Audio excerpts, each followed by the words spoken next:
Let's talk about the difference between idioms and idiomatic language. These are not the same thing, and quite often students think they need to know loads and loads of idioms in order to score a high mark in the IELTS test. This is not true. So stick with me and I'll explain the difference and what you need to know about idiomatic language for the IELTS test. My name's Nick, and for everything IELTS, make sure you follow my channel. So, first of all, let's identify what idioms are. Idioms are things like a piece of cake, or it's not my cup of tea, or I'm feeling under the weather, right? All languages have these kind of expressions, these fancy little bits of language that we use. And English has lots of them, but we don't use them very much, right? We do use them, but just not very much. If you use idioms all the time, you sound quite strange. Think about your first language and think about the idioms that you use in your first language and how often you use these idioms. It's probably the same as English in that you use them from time to time, but if you were to use them in every sentence or very, very frequently, your language sounds too flowery, too strange, so we don't use them much. And if you watch just some natural English, like a chat show on TV or an interview or something, you'll probably notice that you don't hear idioms very much at all. From time to time, you'll hear them, but not very much. So the confusion here, why a lot of students think they need to use a lot of idioms, is that in the descriptors for the IELTS test, it talks about idiomatic language.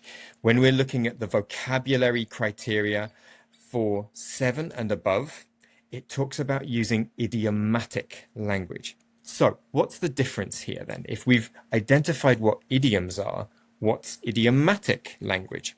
So idiomatic language is a much broader term. Idiomatic language just basically means things that native speakers say, things that sound natural in English. So, for example, things like take a photo instead of make a photo, right? Or make a decision instead of do a decision. These are collocations, and these are more basic idiomatic language.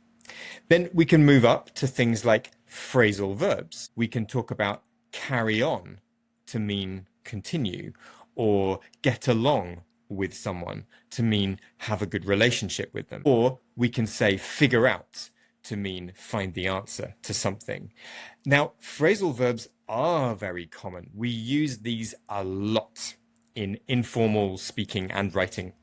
So phrasal verbs are much more valuable to learn than idioms. Idiomatic language also covers fixed expressions, things like by the way, or as a matter of fact, or at the end of the day. And it covers other general things that just sound more natural, that just sound right in English. So for example, nominalization.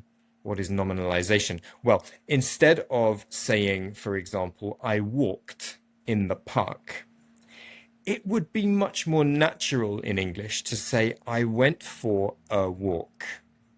See the difference there? Instead of I walked in the park, I went for a walk. So we're changing walk, the verb, into a walk, the noun. And that's why we call it nominalization. We do it a lot in English. Now you know what it is, you might hear it a bit more often. Also, using language like, you know, and like, we use these as fillers in English.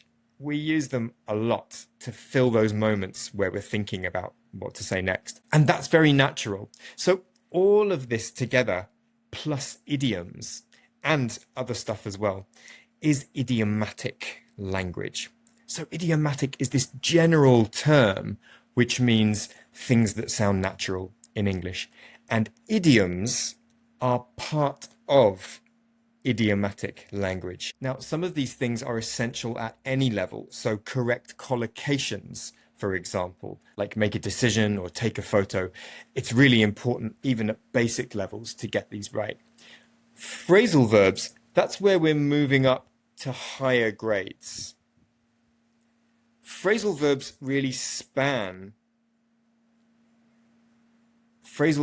span language from a pre-intermediate level all the way up to a super advanced level. So definitely use phrasal verbs and use them quite a lot when you're speaking. Some of these things are non-essential for the test. So actually, there's nothing in the criteria that says you have to use idioms.